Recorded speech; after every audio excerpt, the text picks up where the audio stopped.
The biggest fight is in our families right now. We haven't done enough to actually build up the family and actually respect a biblical model for what family is supposed to look like. Ultimately, we don't want to raise kids to just follow an arbitrary rule structure. We want them to follow God, we want them to follow the truth, and we want them to have the courage to be able to stand for it, but we're the ones creating that example. Your primary job is to be obedient to the task that God has put in front of you. Am I suffering because I'm doing something wrong or because I'm doing something sinful? It's this idea that if you're right with God, you'll be rich. A man is someone that protects, a man is someone that provides, a man is someone that leads, a man is someone that is a spiritual leader. And in order to do all of those things effectively, you have to have.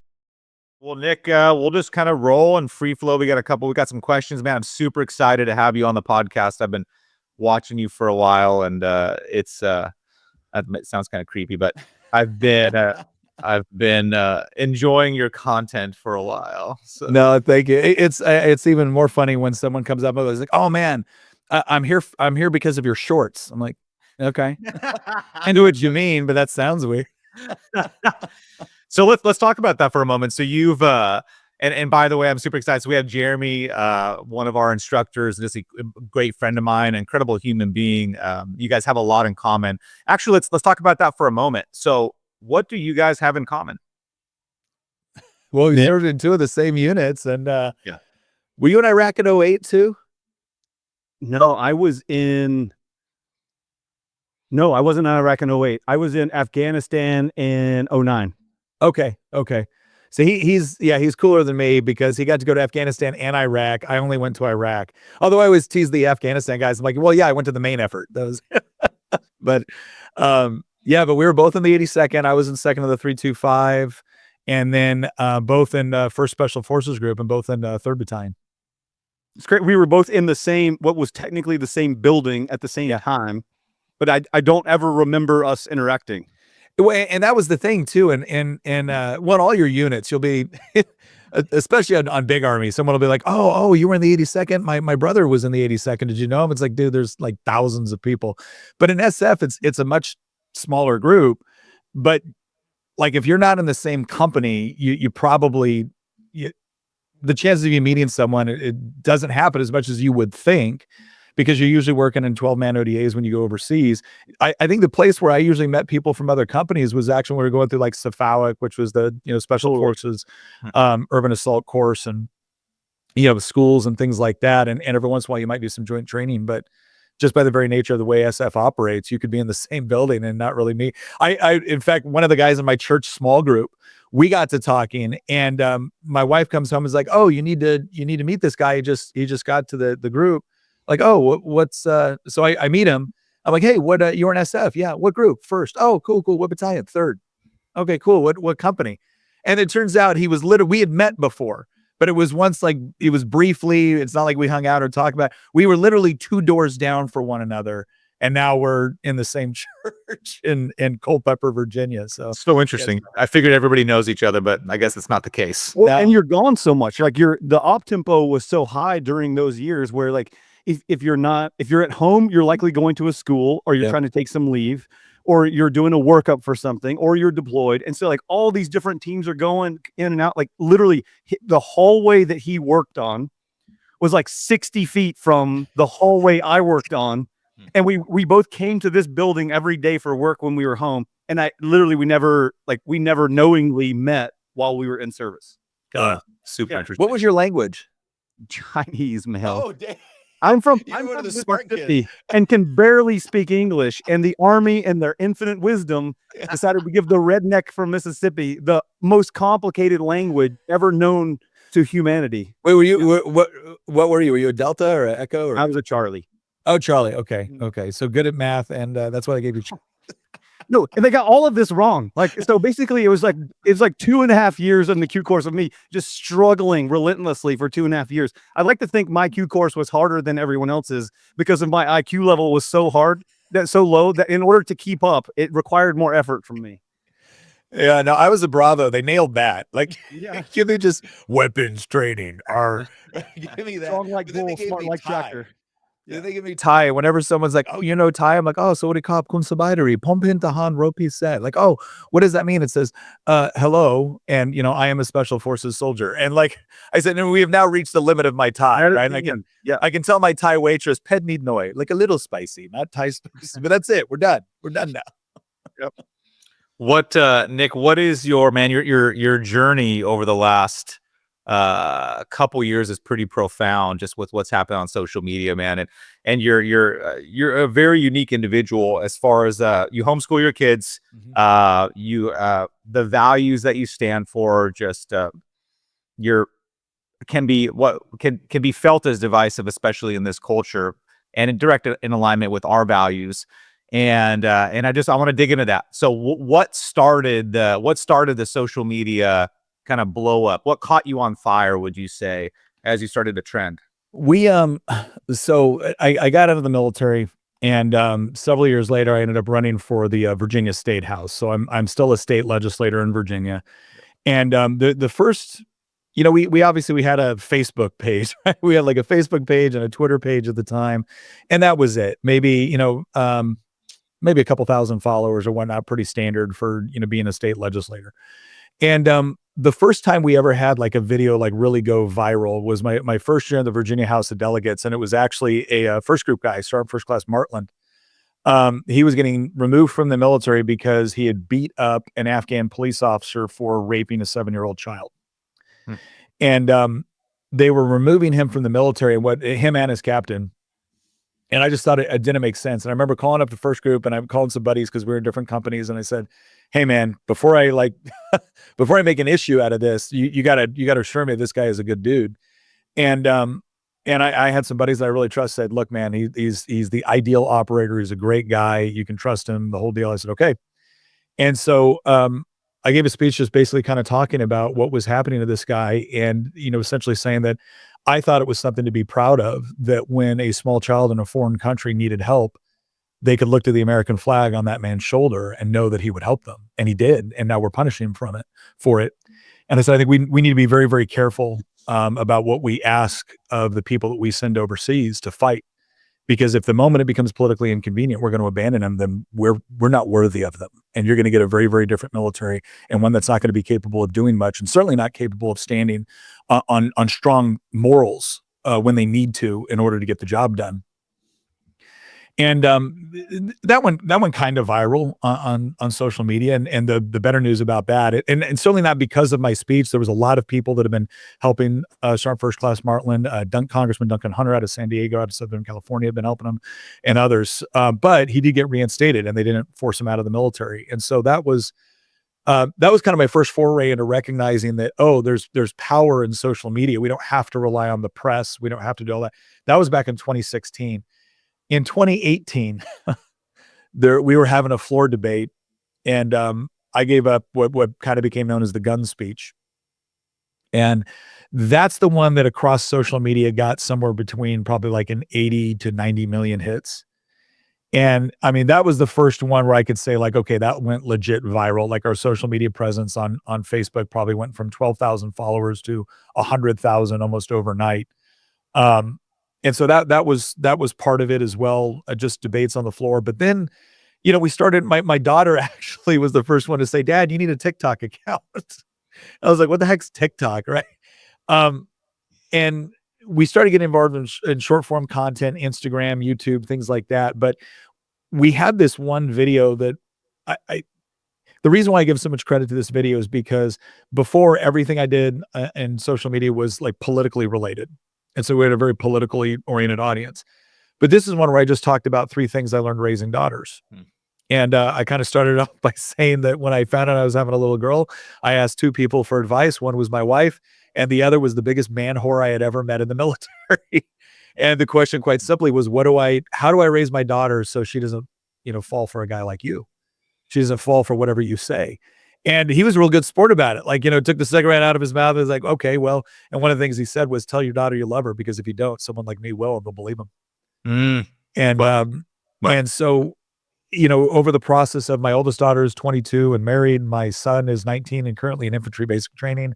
My oldest daughter is about to graduate high school this year. And so I started talking a lot more about family and culture, because honestly, I think that's where the biggest fight is. It's not that the political fight isn't necessary, but the biggest fight is in our families right now. Yeah. The reason why so much is I would say genuinely sick within our society, our culture, and our politics is not because we haven't done enough to try to win elections. It's because we haven't done enough to actually build up the family and actually respect Yeah. the biblical model for what family is supposed to look like. And when people actually embrace that and they do their best to apply it, it's just amazing the results you get. And so we started talking a lot more about things on a cultural level, on a family level, on concepts of biblical masculinity. And that's where we saw like our social media presence go from, maybe a few 100,000 back 3 or 4 years ago to about 3.4 million now. And so yeah, it's something that God's blessed. It's been an interesting road to get there. I'll tell one other quick story just because I think it's really relevant. In 2020, we got asked to run for Congress. So I didn't want to do it. But it was one of those moments where everything was kind of coalescing and seemed to make sense. And I had put the fleece out because I was like, God, I don't want to do this. So if you really want me to do it, I need to know. And he did. He confirmed everything with like 48 hours, which I was not expecting, and which everybody, like my campaign staff, was like, Nick, that's an unrealistic expectation. And yet it all happened. And we're like, okay, God, if you're asking us to do this, then our whole family, I say we because the whole family ends up running, right? Um, and so we poured everything into it, and it was grueling. It was a brutal race. It was one of the top like 7 races in the country that people were watching on the congressional level. On election night, we were winning. The next day, we were winning. A thumb drive shows up that got misplaced, and all of a sudden, we lose by less than 2 points. And my wife and I were both like, God, what was the point of this? Like what, because we could not see in that moment anything that had been accomplished by what we did. It was tough. Like I had to give up my job. Thankfully I had another job I was able to do, but it was temporary while I was running for office. It was, 6 days a week. And, even some Sundays, even though I tried to like cordon off Sundays as something we wouldn't run, but it was tough on the kids. It was tough on my wife. It was tough on us. It was tough on everything. And then at the end to feel like something was weird about this. I'm not saying it was stolen from me. I'm just saying something was weird. And we couldn't point to one thing that we thought, either glorified God through this ultimately, like in the big scheme of things, or that was good for what we were trying to accomplish. We're like, what was the point? And 2 years later, we were sitting around the table in our studio, and I'm looking over at Christian Hines, my co-host, and one of my best friends, and Nick Hamilton, who's now my business partner and the producer, and another good friend, Cody, who'd done all of our video editing. And then we had thought about the first people that had actually given us the ability to be able to do this, whether it was financial support or things like that. And I remember it hit me because I'm looking around the table going, if I hadn't run for Congress, I wouldn't have met and I wouldn't be working with most of the people at this table. Wow. And if I had won, we wouldn't be able to be doing what we're doing right now. Hmm. It wasn't just that we had to run and we had to lose in order to get everyone together to be able to do the things that we're doing now. And it was a real hit for my wife and I both on just, this is why you need to remember that your primary job is not whatever victory you think you're achieving. Your primary job is to be obedient to the task that God has put in front of you at that moment. He will eventually reveal to you, probably, right? Like why you had to go through certain things.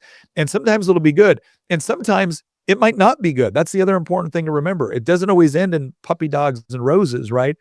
But there's purpose and there's meaning, and ultimately there's joy and there's peace in it that you won't get from anything else, regardless of whether or not it meets some secular standard for success. Yeah, it's interesting how often those situations can steal people's joy, right? Completely wipe away their joy. My wife is dealing, actually shared this on a podcast last week. My wife has Lyme's disease.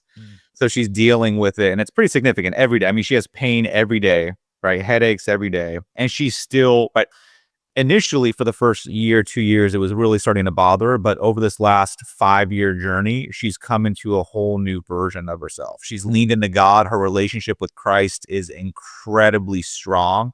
The level of hope she has, the level of faith she's been able to lean into has just been profound. And so I think as we teach a lot on Romans 8:28, right? God works all things for the good of those that love him.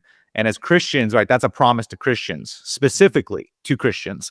And so we get to lean in that hope and that faith every single day, even when we don't understand it. So I think a mature Christian looks at something and goes, why? Like, why? And I know you have a plan for me. Yeah. And I don't know what it is. Right. Yeah. And an immature Christian would go, hey, why? And this shouldn't be happening to me.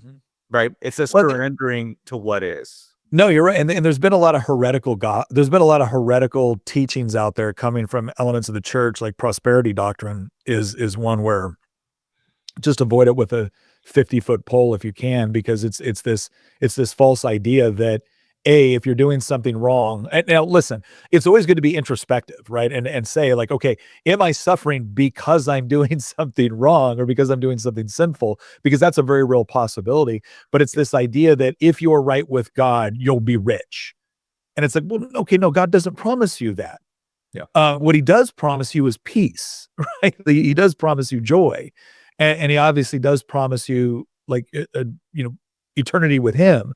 But it's amazing how you said, I think that's a great way to put it. It's the maturity level, the maturity in your faith, where you recognize that sometimes you don't always understand why you're going through what you do, but you trust that God is faithful. I once equated it to, I had a good relationship with my kids. And if you have a good relationship with your kids, there's going to be times, especially when they're little, that you have to discipline them. And they don't have the cognitive ability every time to understand why they're being disciplined. But I always said it's always a good sign that when you have to discipline your child when they run and they want to hug you, right? Because it's that thing of, Daddy, I don't know why you did this, but I trust you because I know you love me. And I've seen that in times of my relationship with God, where it's like, God, I don't know why this is happening, but I trust. And so, yeah. Jeremy, so I don't know if Jeremy mentioned, but he has 3 beautiful, wonderful daughters. And so your comment about raising, right? Raising daughters that can discern a man that's trying to take advantage of him, but B, like what we do at Rise Up Kings, right? We're raising men that are worthy of your daughters, and Jeremy explains that pretty well. Yeah. It's for me, that's part of what I don't get to decide who my daughters marry, right? Like I have a part in it in a way of like how my wife and I instruct them and how we teach them. So we have some influence over it, but I don't get to make the decision. And so what I can do though, is I can show up and I can give, like, this is me pushing the rock, where like, I don't get to decide who my kids marry, but I get to go out and make whatever difference I can make on the earth in men, that maybe, just maybe, one of the men that was able to come in contact with me, like that man is raising the young man that's going to come to my door one day, is like the way that I look at it. Cause I live in Phoenix and I travel to Texas every month to help Skylar with these events, right? To put on the refinery or awakening or the different events that we offer. And I do work to articulate this out well. And when you start asking men the question, like, who here, and sometimes I'll ask for a show of hands, like, I want you to raise your hand nice and high if you want your daughter to marry a man like you. And then, great question. And then shame can set in for men who aren't able to raise their hand. Yeah. And so we talk through this idea of picking up curiosity and not picking up shame. But then we ask a suite of questions around here that get men to reflect on the way in which they occur in the world. And then, like, to your point of your friend that you asked, the man whore that you asked the question to, of like, hey, so like, are you that guy? Are you the guy that you don't want your daughter to marry? Yeah. Right. And if you are, man, let's have a look at that. Let's put 10 toes in the sand and square up to the version of you that's been showing up all these years, and greet that man in the same way that Jesus spoke to the woman at the well. The Bible says he spoke to the woman at the well with 100% truth and 100% grace, that he spoke right to the issue. He didn't skirt around it and make it okay. He spoke right to the issue. I know you're living with a man that isn't your husband. I know you've been all over town. And he did it in a way that was full of grace, such that the entire town ultimately got to meet the human Jesus out at that well. No, there's something powerful about that. In the 3 lessons I learned, it was like, tell your daughter you love her, tell your daughter the truth, and be the sort of dad that she can always tell the truth to. Mhm. Because there are going to be situations where your daughter, if your daughter feels safe with you, then she'll come and talk to you. And it's that idea of 100% truth and 100% grace. It's like, I need my daughters to know, I need my son too, but I need them, all my kids to know, I love you. I am always on your side, but to be on your side, I have to tell you the truth. If I'm lying to you, or if I'm making you feel more comfortable in bad decisions or destructive behavior or whatever else it might be, sinful behavior, then I'm not demonstrating love for you. I'm demonstrating a desire of maybe peace for myself or an easy road for myself, as opposed to actually doing the things that are necessary to guide you. But we can Now, get locked into creating this facade too, like trying to show up perfect as a dad or as a husband. And then what they end up creating this false expectation, because our kids learn what father is not by reading the dictionary, but by paying attention to the way in which we show up in their lives as father. And so then if we create this unrealistic example of a dad who never fails and always has the right answer and always like, no, man, like, well, to harken back to our 11 Bravo days, there's this say, like, follow me. Yeah. It's one of the most beautifully articulate, like most beautiful examples. Man, I notice examples all through my military service that it's almost like whoever set up the structure of the army was a Bible believing evangelical Christian. That idea is the same thing that Jesus tells us. He says in John 13, chapter 13, verse 34, this command I give you, to love one another as I have loved you, because it's by the way in which you love that people will know that you are my disciples. He's literally telling his disciples, follow me, do as I have done, like shoot where your squad leader shoots, run where your squad leader runs. And man, this is one of those things that we bring to the men who come to our event. We bring them to this awareness that, like, dude, I can look at my girls and I can tell them, like, follow me. Like, follow your dad. Yeah. Like, follow your mom and dad. Like, take the example that your mom and I are giving to you and follow us. If you can't, when you're in this circle at the refinery, all covered in water and muddy and sweaty and in a caloric deficit, and I ask you this question, like, can you honestly look at your kids and say, follow me? Dude, I am willing to do, I am committed to doing whatever it takes to live the kind of life that my kids can follow me, and I will be happy in that.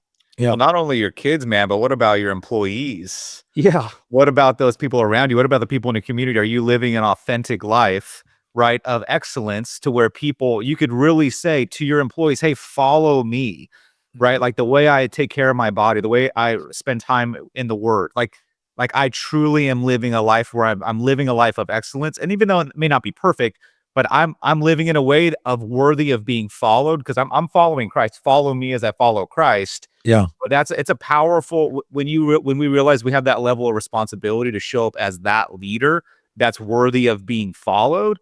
Hopefully that's motivation enough for men to say, okay, it's time to step up. It's time to stop, right, looking at things I shouldn't be looking at. It's time to break free from the sedation that I've been living in, whatever it is. But man, follow me as I go follow Christ. Well, the point you make too about this idea that it's not about creating a false perception. So obviously we're seeking perfection, but you're going to fall from it. And the question is what do you do in the moments when you do? And that's true for family. That's true for your wife. That's true for your kids. That's true for your business partners. Like I always share the story of this one time where, I got really frustrated with my two youngest kids, my son and my daughter, because they'd made a mess in the kitchen. I come home from work. I'm really tired. I'm frustrated. I come in and the kitchen looks like a small bomb went off.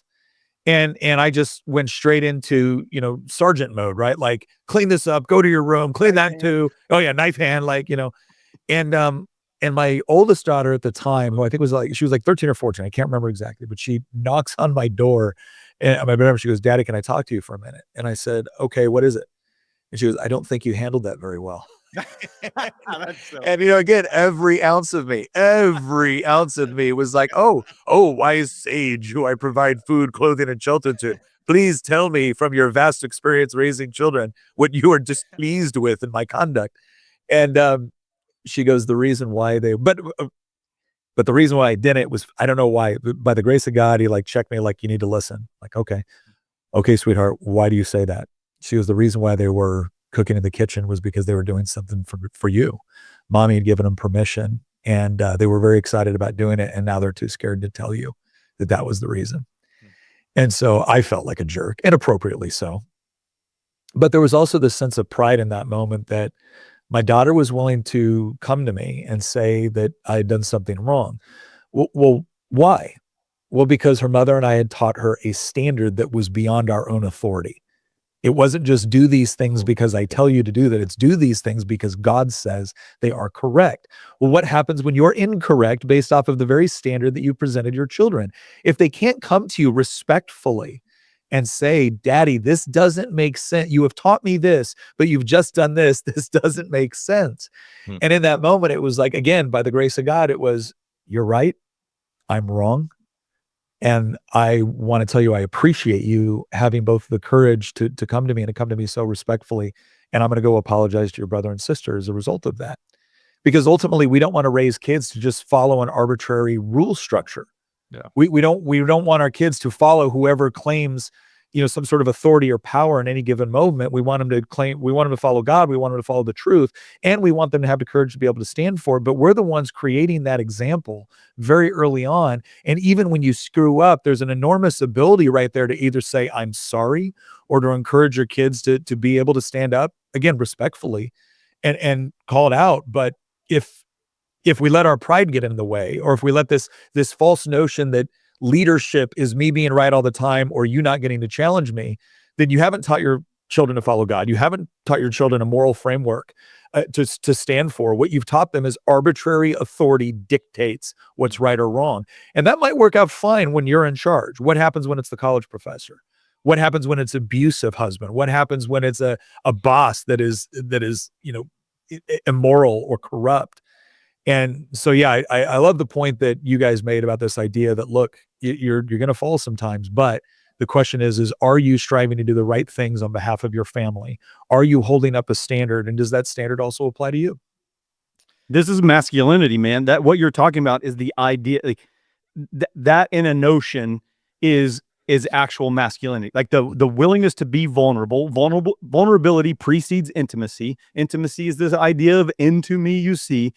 And like having a man be able to stand there and put 10 toes in the sand and have a real look at himself and the way he showed up and own the failure with confidence and model then for your children what it looks like to show up authentically and own your own garbage. It's like, now then we're modeling for them this idea of, here's what it looks, follow me. Here's how you own your own garbage. Mm-hmm.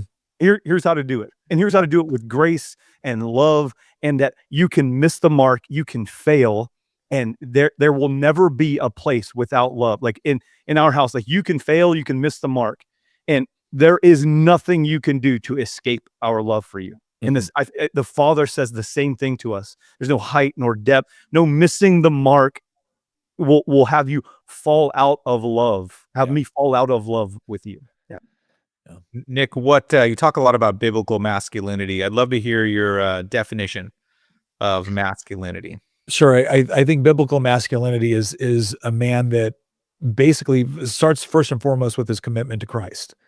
You have to, because there's a lot of other things that men are expected to do, and Scripture talks about men required to do, but it has to start there. And the reason why is because a man is someone that protects, a man is someone that provides, a man is someone that leads, a man is someone that is a spiritual leader.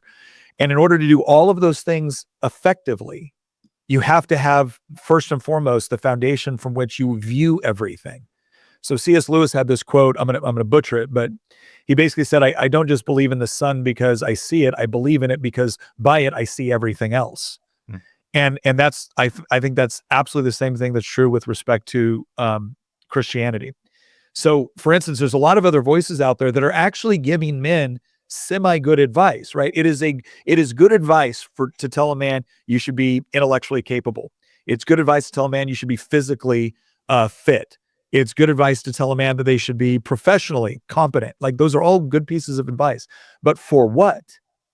What differentiates biblical masculinity from all the other forms of masculinity that might have good things to say is the fact that it's rooted in Christ and in Scripture, so that when you're developing all those capabilities spiritually, emotionally, physically, professionally, intellectually, you know in whom it is to service, right? You know what the ultimate purpose is. Because the problem, and again, the distinction between biblical masculinity and other forms, especially secular forms of masculinity, is that it essentially tells you to gain these things, to develop these capabilities in service to yourself, right? In service to, and ultimately it either goes down this route of kind of hedonist, intentions, or a quest just for raw power.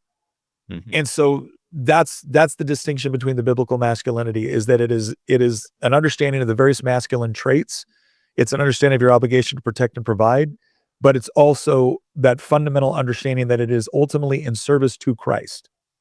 And once you've figured that out first, as you build everything else, it just, again, you know constantly who it is in service to. And as a result, it keeps it in line with, I think, God's created order. It's no longer I who lives, but Christ who lives in me.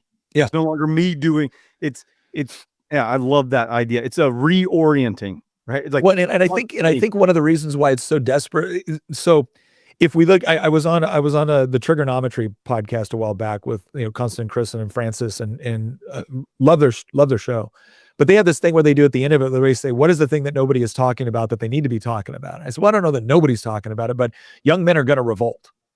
Right. This whole idea that we've somehow built a society where we've told young men that they're not needed and they're the source of all the world's ills, and they're simultaneously stupid, fat, lazy, incompetent, and not needed. And they've somehow infiltrated every single social, political, and economic institution in order to, give themselves advantages over everybody else in the form of the patriarchy. Right. So it's this constant drumbeat of slamming men, and especially young men. And the end result is going to be, they're going to revolt against that. Like that scenario cannot win, because you actually need young men to do things like fight fires and fight wars and police streets. Young men are the ones that have the ability to actually physically impose their will. The question is how will they choose to use that power, and in service to what? And so we're running into this major issue right now where you have a lot of young men that have been told that the reason why you need to develop these skill sets is so that you can be rich, you can be famous, and you can command, you can sleep with a bunch of beautiful women, right? That's almost like the pinnacle of what they're talking about. And I'm looking at that going,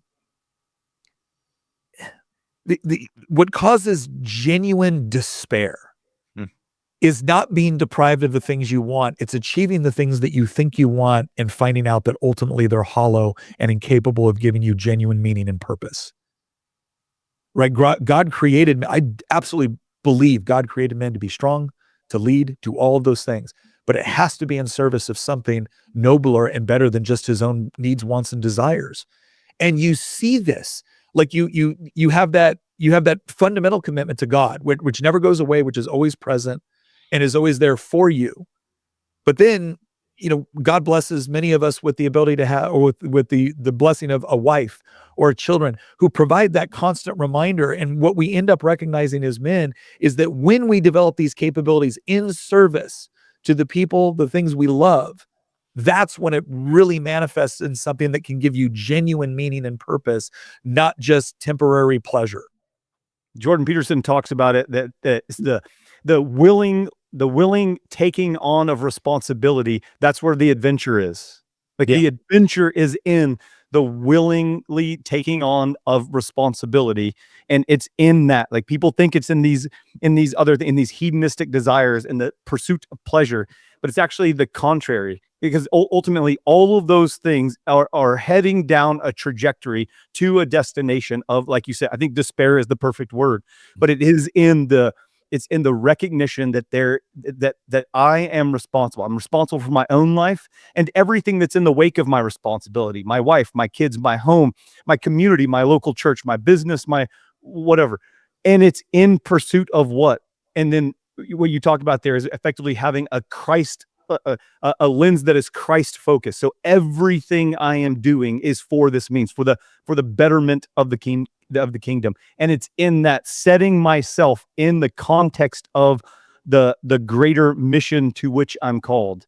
that makes my place in it so valuable. And I can stand in confidence knowing that I'm not out here as a singular human being on the earth. I am no island, and it's not all up to me. My responsibility is to push the rock. God's given me the mission to push the rock. I don't move the rock. Anything that happens in my life happens by the will of the Father. And if it doesn't happen, it's by the will of the Father. And to wrap that up into what you were talking about earlier is that, like, the prosperity gospel is that turns God into an algorithm. If I do X, then God must do Y. Yeah. If I do X, then God must do. Oh, really? The whole like omniscient, omnipotent, and omnipresent macro characteristics of God. I don't believe those fit inside the algorithm. Yeah, yeah. I feel like they completely missed the entire book of Job. Yeah. And one of the most powerful people focus on two things in Job. Obviously, the discussion between Satan and God on the testing of Job, and then the restoration of Job. But one of the most fascinating components of that entire book is not only the kind of worthless friends that God ends up rebuking, but it's also this moment where God tells Job, basically, you question me? Okay, gird yourself like a man. I will ask you and you will answer. And it's just this moment where, and again, Job's response, you can totally understand where Job's at, the headspace, right? He's like, I don't understand why this is happening. But ultimately, Job also, once again, demonstrating that kind of righteousness. Once God basically says, I will question you and you will answer, Job's like, my bad. Yeah, Like, totally. he remembers, Yeah. he remembers the regular order. And yeah, and again, there's even, and in that case, God again chose to completely not only restore Job, but, bless him, bountifully, and did so in a way that actually led to greater wealth and whatnot. But I think it's about remembering who's God, that it's not you, but that it's a good thing it's not, right? And again, just that created order that God provides us. There is a reason why men ultimately thrive when we have responsibility, and kind of wither away when we don't. Yeah, for a lot my younger years, man, I operated in a very hedonistic way. Went after everything that I could possibly go after, build successes, build companies, but it was in the pursuit of my own pleasure. It was interesting. I was on a vacation last week, and before I went on vacation, I started to get a little bit sad because I wasn't going to be able to to go serve and live out like my daily profession. Like, I love what I do. I do what I love, and I love what I do. And so, like, vacations are cool, but I would, instead of spending time on the beach, I would so much rather be serving those that I'm responsible for.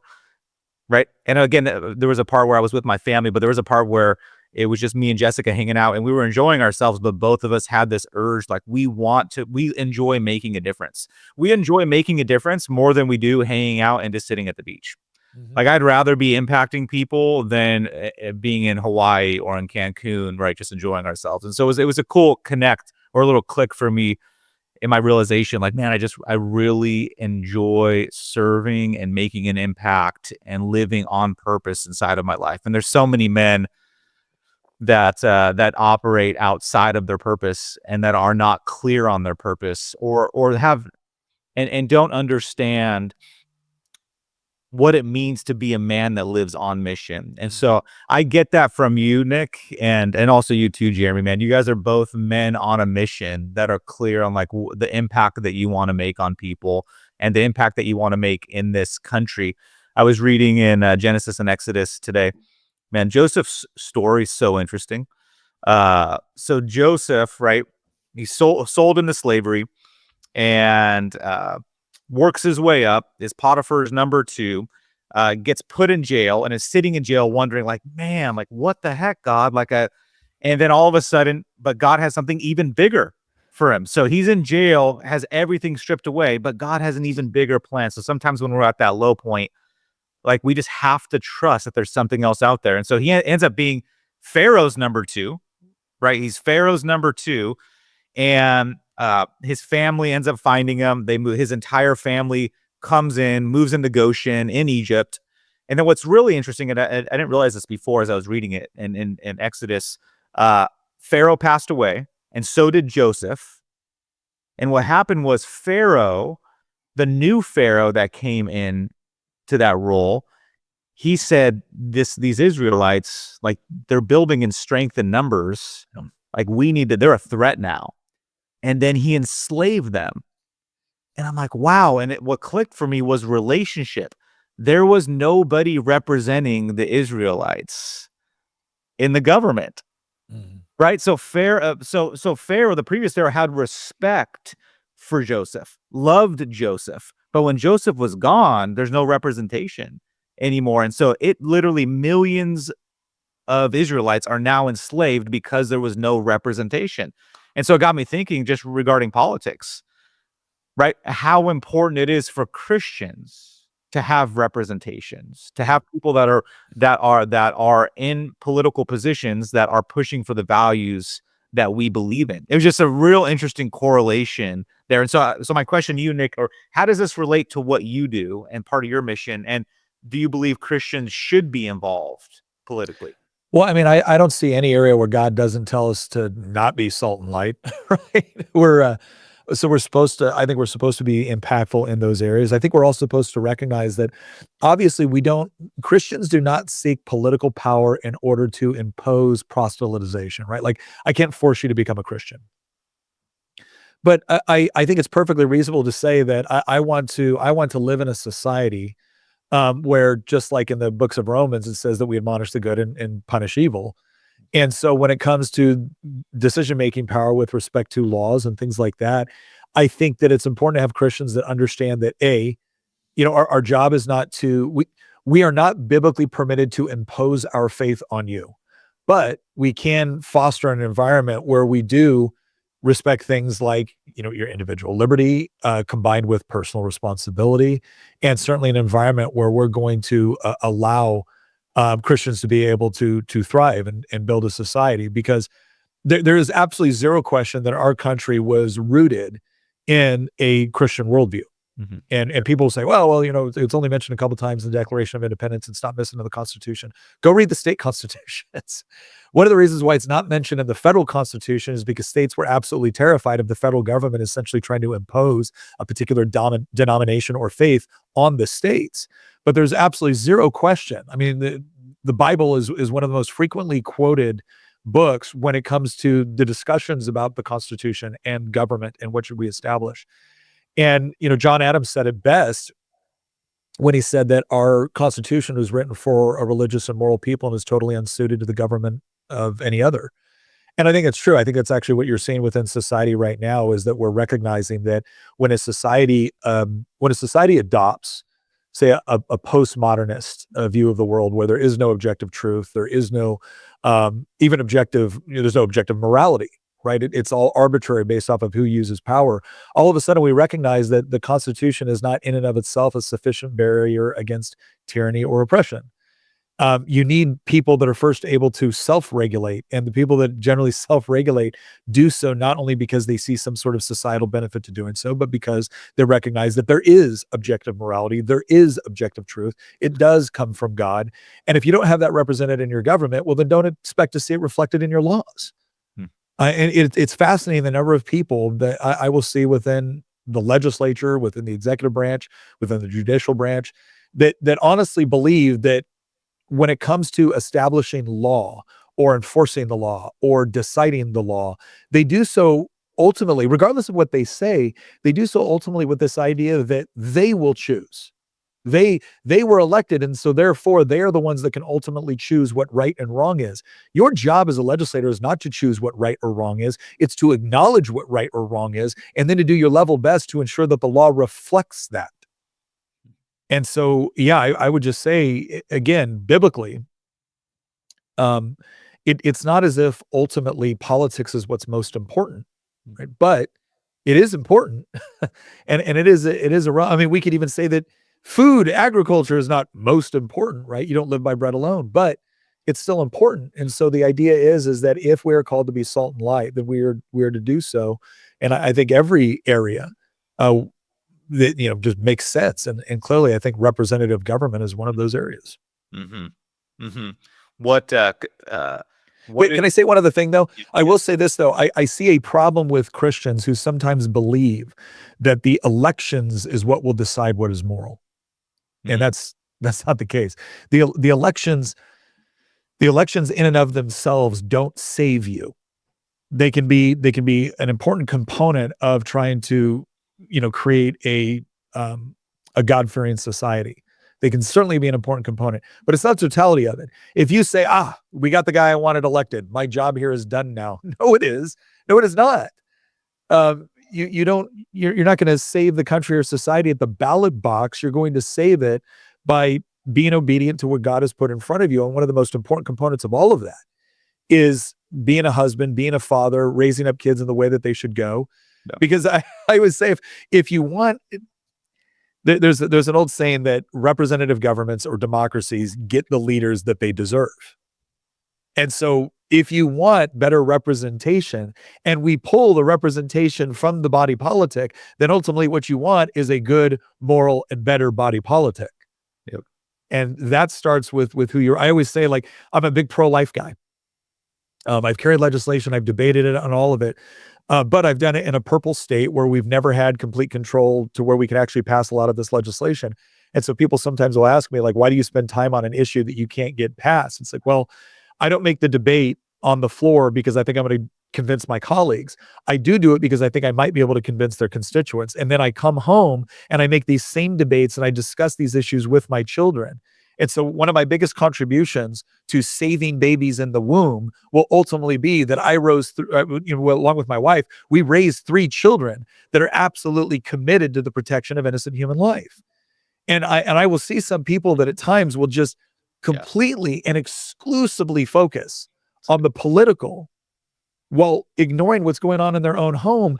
And they wake up one day and they're like, I don't understand why my kids think this way. It's because you didn't teach them. You thought they were going to learn by osmosis. No, you have a responsibility to teach them. And look, sometimes you do, and sometimes kids go in their own way and they rebel, and I understand all of that. But I think it's really critically important that at the same time that you don't ignore politics, you don't become so obsessed with it that you ignore the primary responsibility, which is found within being a husband and being a father. How did you do that as far as pouring into your kids and educating them, or what did that look like for you?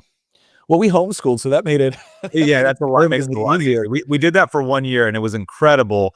However, we shifted back to our Christian school, but I'd love to hear your perspective on that. Like, for people listening to this podcast, right? These fathers, we have primarily fathers listening to this podcast, and they want to be the best version of a father that they can be, and they want to pour. They do genuinely want to pour and mentor into their kids and mentor them. And there's some challenges that come with that. So what'd that look like for you? Well, I would say that regardless of what you choose to do for your children's education, the moment your children don't see you as one of their primary educators, you're in trouble. And I will have people argue with me about this. Well, we need expertise, or we need, like, look, I'm not telling you That's good to, what you want to do with that. What I'm telling you is that if you elevate somebody else to the position to where when they contradict you, your child believes them, that's a problem. That's a problem.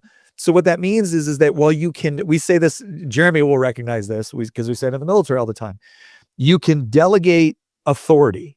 You cannot delegate responsibility. And so it's important that as a man, you establish a relationship with your children by spending time with them, by discussing things with them, by giving them tasks to perform, by showing them how to do it. And then at age appropriate levels, you give them different challenges and you allow them to not only carry out that challenge, but impress you with their own creativity, right? The instructions that you give change, but you're constantly doing this with your children so that they constantly see you as a primary educator within their life and someone that they should go to with difficult questions. And this is going to look a little bit different with sons and daughters, by the way. Look, I was, dads should be like rough and tumble with their kids and the whole deal. And that playtime is super important. But also being able to sit down and listen to your kids discuss issues of the day, like issues, whether it's weighty issues or esoteric issues or philosophical issues, but also drawing those philosophical issues to the issues that they're having within their own friend group. That's really important. Here's another story I'll share. because it sounds strange, but it illustrates an important point. I always hear people talk about like the generational gaps with their kids or the cultural gaps with their kids. And look, every generation based off of a variety of factors, whether it's the little words that are in vogue to describe things or it's technology shifts or whatever it is that provides some sort of separation between you and your kids. That can cause confusion. It is really important to set up kind of a shared cultural experiences between you and your children. And that can be hiking, that can be, MMA, that can be different books that you read together. So I'm going to give you an example of one that if you dads out there, if you want a cheat code with your daughters, all right, hear me out, because you're about to like glaze over. Just hear me out. Jane Austen. Look, It's if you've never read Pride and Prejudice, if you've never read Sense and Sensibility, and you're a dude, right? You're like, why am I wasting my time with this? Let me just share a story.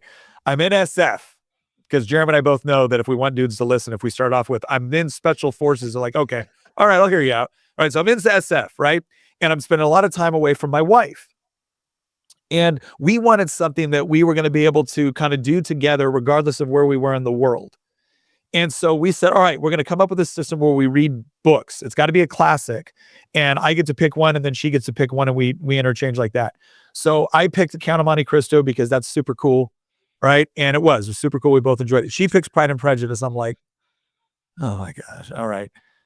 Dude, Jane Austen's sarcasm game is like level 11. It really is good, man. That's a great book. Oh, if I ever have to, and look, I'm an American, I'm a proud American. If I ever got to chew out an English aristocrat, boy, do I know how now. Okay, but here's the key part. So we read this as husband and wife as a way to stick together, no matter where we are in the world. If I was reading that book, in my mind, I could think, yeah, she's reading that book too. And when we could talk, it wasn't just the typical like, oh, what's going on there? What's going on there? It was, oh, what chapter are you on? What's going on? What did you think of this exchange? So we transferred that to our kids. And some of it was reading the book. Some of it was watching like the BBC adaptations. And I knew that we were onto something because of two instances. The first instance was when all of a sudden one of my daughters was talking to me about some drama within the friend group. And again, it's like when you're talking about like early teenage drama or middle school or high school drama, it's like, oh, am I really? And then my daughter goes, Dad, she was being like a Lydia. I'm like, oh, now I understand the context of the conversation. Right. And so we had this special thing where if she told any of her friends, you're being a Lydia, they're like, what are you talking about? But now mom and dad with our kids, we have this language that is from shared experience and whatnot. So now it's like, oh, she's being a Lydia. Oh, well, so that was cool. The second one was this. This is the most important one, guys. We've been watching these BBC adaptations of Sense and Sensibility and Pride and Prejudice with my like 12-year-old daughter. She was 12 at the time. My youngest daughter was about, I guess she would have been about 7. We're watching it. And then we're watching a different show. And my 12-year-old daughter goes, Daddy. I'm like, what? She goes, she just kissed him. I'm like, oh, okay. Daddy, they're not properly engaged. She's going to lose her character. And I'm like, you're absolutely right. Yes. That's why you should never kiss anyone you're not properly engaged to. Exactly. You mess with your whole family. Yeah. You mess up your sister's prospects. And then she's like, well, Daddy, did you kiss mommy before you were engaged? No. But all of that to say, I know that's a long kind of silly story, but all of that to say that as a dad, creating those environments where you have those shared cultural experiences, which are somewhat unique to you and your kids, provides a whole new language and arena of understanding that they can then refer to when they're talking about something else in the world that, maybe you're trying to catch up or you're trying to understand. And it builds connection. It really does build genuine connection to be able to have those discussions and to be able to work through issues and to be able to, tell your kids, like a lot of times when my kids will repeat something when they were little or when they would repeat something back to me that I knew they had heard from me. And maybe it was a controversial issue. I'd look back and be like, why do you say that? Well, Daddy, that's what no. Why do you believe that? Why do you believe that? I know why Daddy believes it. I know where you heard it, but why do you believe it? and actually taking the time to have those discussions and work through issues. What ends up happening is that whether the issue is political, or whether the issue is a friend group issue, or whether the issue is spiritual or their walk with God, or whether it's a boyfriend one day or a girlfriend one day, what happens is that from their earliest memories, they remember you guys engaging in conversations and working through problems and working through challenges. And so now the most natural thing in the world when they're having an issue is to come to dad and be like, okay, well, what do you think about this? Or someone said this, and how should I take it? Or, dad, I had this happen and this is how I responded. What do you think of this?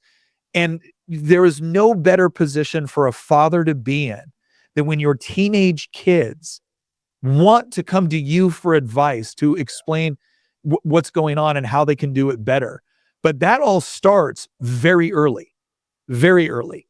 I had somebody ask me once, like, does your teenage daughter or your teenage son really remember what you did when they were 3? No, of course not.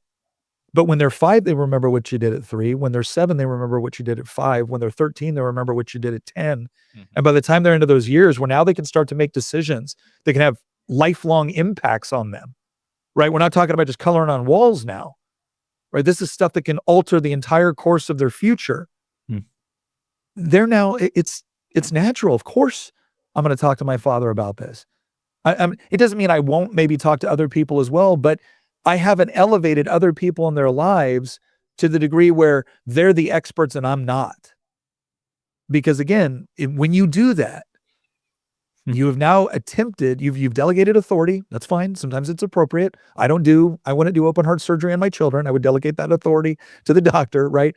But when it comes to the education and raising of your children, when it comes to their moral framework, the way that they dial, if you have put somebody else in that position of being the primary instructor, then you don't get to be surprised when they reject your values, when they reject your faith, when they reject all of it, because you told them to value somebody else's opinion more than yours. Now, the other side of this is, and this is a good thing for men, when you do put yourself in that position of, I'm going to have to be the one to give sound, godly advice, man, I better be good at it.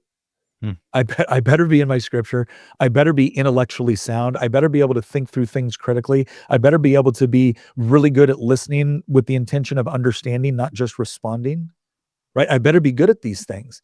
And so you find this wonderful incentive to become good at all of these things that you need to spiritually, physically, emotionally, intellectually, professionally, so that you can be that person for your kids. And the end result is not only are they made better for it, you're made better for it, and everyone else that has to interact with you is made better for it. But if we don't show up on purpose, and that what I just heard you talk about was effectively this idea of purposefully showing up. So in like where it is your intention to occur to your family in this way. And so like ultimately I say that I am responsible for the environment in which my family operates. And I, as a business owner, am responsible for the environment in which my employees operate. Therefore, it then becomes my responsibility. Now, I can include other people into this, but I am ultimately responsible for the environment. And so culture then becomes my responsibility. So if I take a look at the culture, I don't get to blame popular culture. Like, you don't get to blame popular culture for the culture in your home.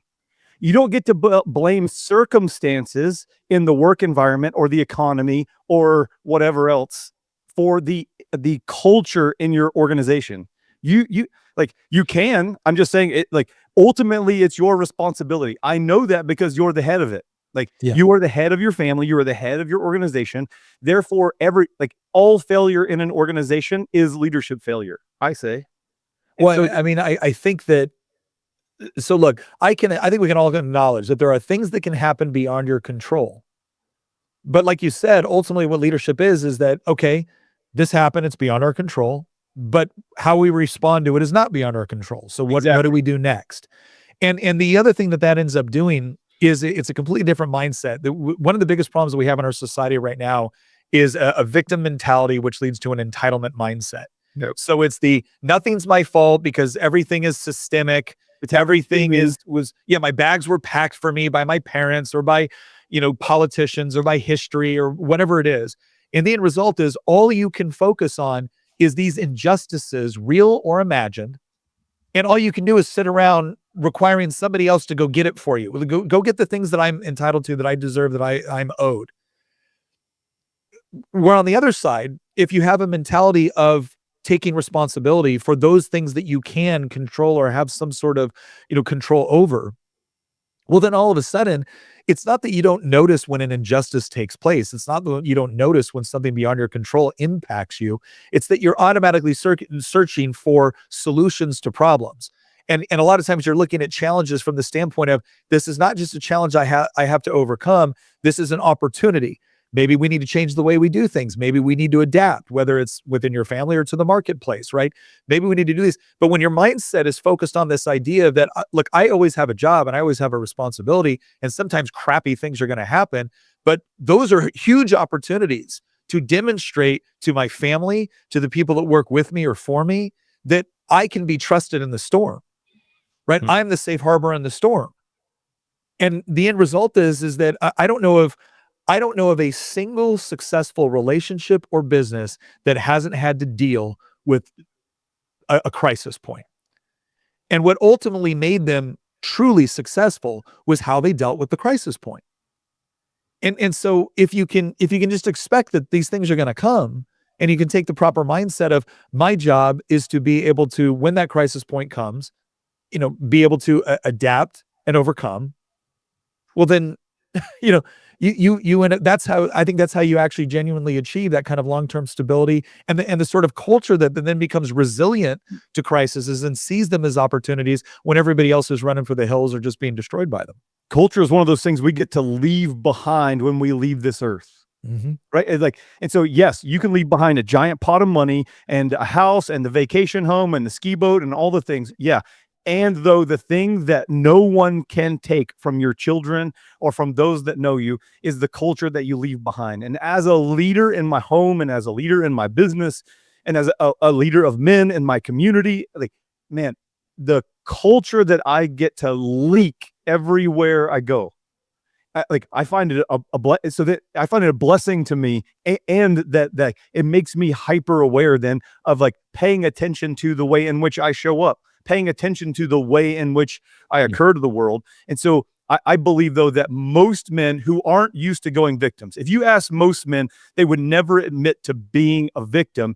Yet when it comes to their own individual family unit, what ends up occurring is that all too easy, they go to explaining away why their family is not as cohesive, or their kids run away from them when problems happen instead of to them, like you mentioned. And so to those men, I would ask you, if you were to get real and get honest with yourself and recognize that inside your own family, that at least I say, and I'd invite you, anyone listening to this, to consider that if that isn't happening, if your children aren't running to you with issues, instead they're going somewhere else, I'm asking you to consider that it's your responsibility, that the environment that you've created, the goings on there, the results are there, that you created those results by the way in which you occurred to your family. And it's by stepping in there, being honest, and putting 10 toes in the sand, and taking a true, authentic look at the way in which your family's operating. If you're unhappy with those results, don't pick up shame. Let's get curious. In what way can I start to build the culture that I say I want? First, I get clear on what it is I want, and how do I want my kids to respond to me? What do I want to leave behind? And then go and begin to be the kind of man that your kids can come to when they have issues. Be the kind of man that does look for taking responsibility when the storm comes. But who is it that you be? Instead of pointing the finger out and saying it's the circumstances, it's popular culture, all these things are happening to me and my family unit. No. It's you. The buck stops with you. Well, and that's I see a lot of men, and again, I think that I absolutely agree. I think there's a lot of men that feel that lately the culture has been so against them that, and I see this a lot with young unmarried men who want to be married, who feel as if that's never going to happen now. And I had my co-host at one point who kind of took me to task on this. He's like, he goes, Nick, you don't understand what it's like out there. I said, oh, okay. I'm sorry. Is it tougher for you than it was for the guys who were at war? Is it tougher for you than the 19-year-olds that's charged the beaches at Normandy? And he looks at me and he goes, well, thank you for that arrogant response. But let me explain to you what's different. The guy that stormed the beaches at Normandy knew exactly why he was doing it. He knew. He knew he was going to come home. He knew he was going to be able to get married. He knew he was going to be able to have a kid. He knew he was going to be able to have they knew what they were fighting for because it was tangible and everybody agreed that they were good things to work for. He goes, what do you do when there is no war and there's very little possibility of actually getting married and having kids? What do you do then? What great beach are you asking me to storm, Nick? And I was like, dang. Yeah, they lack hope. There's a lack of hope with young men right now. Yeah, and I remember, and I'll tell you what, it was good for me, right? Because I apologized to him. I said, "You're right. I don't think I'm ultimately wrong in what I'm saying, but I do think I've been pretty arrogant in the way that I put forward, and I missed something, and I missed that. I think some of our young men would, as weird as this sounds, they would die for a crisis or a struggle that they could actually believe in, and that would yield the sort of results and respect that previous generations of men have had.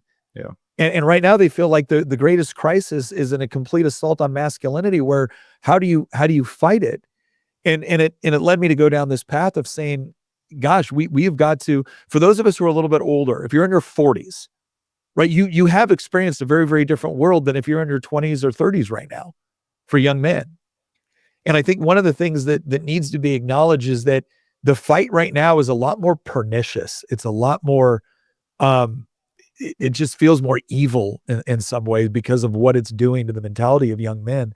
But you are starting to see young men revolt against this, because I do think one of the things that we have to continue to push forward in is for the young men that are not married. It's like, this sucks and it shouldn't be this way, but it doesn't get better without you. Like, that's the point. The point is that they haven't shut down young men in this world because you're not powerful. They've tried to shut you down because you are. Right? They're trying to rob you of the future that you have to go and fight by convincing you that it doesn't really exist, or that it's fake and there's your real. beach. And I'm here to tell you it is. It is. And there's your beach. Yep. Yeah. And then the other side of it for the men that are married, for the men that do have kids, but are struggling with what that responsibility means. Bad news, good news, right? The bad news is that it's kind of your fault, or maybe it's entirely your fault. The good news is that means you have the ability to change it. And it is a testimony to the grace of God that even the littlest, even the smallest attempt to try to do it right usually yields incredible fruit. I look back now and I had somebody that was very generously complimenting me on, what they learned from me as being a husband and a father. And I said, I want to make something very, very clear up front. I could write a far bigger book on all the things I did wrong. I could write a far bigger book on all the times that I screwed up. But again, it is a testimony to the fact that when you, at the very least, are diligently saying, okay, I want to get better, I want to improve, and I use scripture as my guideline for how to do that, that it yields, again, a tremendous benefit. And I'm not going to lie to anybody. The earlier you start that in your marriage and as your journey as a father, the easier it's going to be. It is more difficult when you're trying to make up for a lot of years lost. It is, but it's not impossible. And sometimes it just starts with, again, to kind of Jeremy's point, sometimes it just kind of starts with going into your son, to your daughter, and being genuinely curious about what's going on in their life, about the challenges that they're facing, and just being able to listen. It's not about immediately coming, we need to do this, or they should do that, or this shouldn't be that. We're like, okay, what did you think about that? Like, being the person that can walk them through the process of what they're thinking, what they're feeling, why, and then helping to navigate that into what is the biblical response for this. Being that person is critical. And it's amazing how it yields and it's amazing how you can even tell your kids, yeah, I was wrong on that. Or, you know what, I went through something like that too. And, nothing has given me greater joy than telling my kids, I'm just so proud that you guys are in a much stronger relationship with your walk with Christ than I was at your age. Right. Acknowledging them when they've achieved something, they've done something that's true and noble and honorable. Yeah, again, I just can't emphasize that enough. I don't want men to despair when we talk about it's your responsibility. I want them to see the power that exists within those two words, your responsibility, because you're not doing it alone. Ultimately, you have God, and you can surround yourself with other men that are on a similar journey that want you to get to the same place. And there's nothing more powerful than being surrounded by godly men who want you to succeed, but will hold you to account during that journey. Amen to that. See the benefit of it. See Yeah. the possibilities of it. You don't get to carry the down pilot by yourself. Yeah. Man, so good. Well, as we start to close out, Nick, what is something that you're working on? Like, what's your vision? So you're making an impact on social media. You're making an impact politically. You're a thought leader. What are you working towards? Like, just curious. Well, we thankfully my producer and my business partner Nick Hamilton, we had the same commitment when we did this. We said, all right, look, we have to establish this, that we're doing this to the glory of God, because it can be really easy to chase the algorithm and to chase this, and I've fallen prey to that before. And every once in a while we'll reset, right? We'll hold each other accountable. We'll reset and we'll focus on what do we need to do. And so a lot of it is when I talk about being obedient in the moment, that's a daily thing and small things, but that's also about, it's a fine thing to design plans, but don't become so focused on what your vision of what the plan ultimately should be that you can't pivot when God is presenting opportunities. I know for me, there's two things. I this is something we prayed about, but I always ask, there's a lot of content out there. Why do people stop me in the airport? And what I've noticed is people seldom stop me in the airport to be like, hey, I love your content because you really own the libs on that speech. Usually it's like, hey, thank you for what you said about raising daughters. I have a 3-year-old daughter right now, and I'm implementing some of the things you said about spending time. Or it's, hey, thank you what you said about raising sons. Or, hey, thank you for what you said about how you treat your wife, or being the spiritual leader of your household. And so we've looked at that, and we kind of see God pushing us in two directions. One is leaning a lot more in and building the sort of communities where we are helping people strengthen the relationships that they already have with their spouses and kids. And the other side that is really, for me, it's when people have always asked me in politics, what would be the one hill what would be a hill you would die on? I'm like, it's education. It's absolutely education. I think we have given the government far too much control over education. And we have set up this environment where the parents are no longer seen as subject matter experts in their kids' lives. They're no longer seen as educators in their kids' lives. And so we're trying to develop a lot more and lean more into parents that want an alternative outside of primarily the government schooling model, whether it's homeschool, whether it's something else, but they want to once again reclaim that ability to be a primary educator in their children's lives. We want to facilitate that on our platform. We want to be able to provide people with resources, with curriculum, with the ability to chat with other parents about, hey, what are you doing? What's working? What's not? But ultimately, it's about fostering that kind of New Testament, Book of Acts Christian community, where when there's a problem, when there's a struggle, when there's an issue, we don't automatically instinctively think I'm going to call my legislator, right? Or if I just vote differently, that's going to happen. But it's more about seeing that the church is supposed to be the ones doing a lot of the things that the government currently does. And my wife, she summed up all this beautifully one day. She said, when we allow when we allow the government to do the things that God intended for the church, then government gets the glory and it has an insatiable lust for power. And I think that's a big reason why we find ourselves in. So the more we can build that community, both in person, both online, to let people know that they're not alone, that there's other people that are doing this, and to get them in touch with other groups like yours that are doing very similar things. That's what we want. We want to foster that larger community and network of people that are earnestly seeking God. How close are you to the homeschool program? Very close. I absolutely love that. That's been on my mind for years, that there is such a wide open space for someone to do it right. Like, really do. I mean, there's some other stuff. There's multiple programs out there that have Christian values built in, but nothing quite epic or just real incredible. So I'm curious. Yeah, whenever you launch that, let us know and we can share that with our community. Yeah, that's something we're going to, we're building like an introduction right now. And then part of what we're doing too is we're allowing our community to kind of influence what some of this looks like, because part of the problem with certain elements of homeschooling is what they've attempted to do is replicate the public school model at home. And that's not what you want to do. You're not trying to do that. You're trying to create in your children enduring love for learning and for understanding God's created order, God's, what he's built, the value systems that he's put in place, and then providing for the fact. I said this once on another podcast where I said, I think we're going to find out years from now that there were a lot of children that we had assigned a learning disability to. ADD, ADHD, whatever it might be. And we're going to find out later that what they had was not only a disability, it was a capability once it was put in the right environment. And so that's one of the things that we want to encourage is we're not here to tell you that this is the curriculum or this is the approach. We're trying to say that there are certain foundational principles that apply no matter what. And then it's about being able to, once again, recapture this idea of you being a primary educator in your children's life. And instead of this mass production approach to education, let's have an individualized approach that allows you to grow in your faith and to develop the skill sets and the capabilities that you need in order to be everything God's intended you to be. It's great. I love it. Yeah, we'd love to, as you come out with that, I always keep my eyes open for who's building just a program that would be, again, So if you're, whenever you're ready to launch that, let us know, and we will.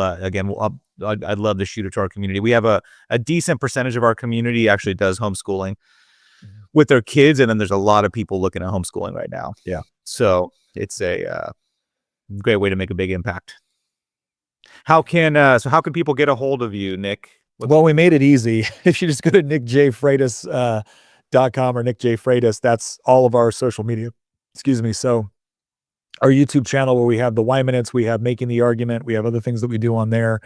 We have a Be a Man series on YouTube that talks about a little bit of the things that I just learned, both getting it right and getting it wrong on being a husband and a father. But all of it is just Nick J Freitas. You go there, you find us on X, Instagram, Facebook, YouTube, everything else. So it's kind of a one-stop shop.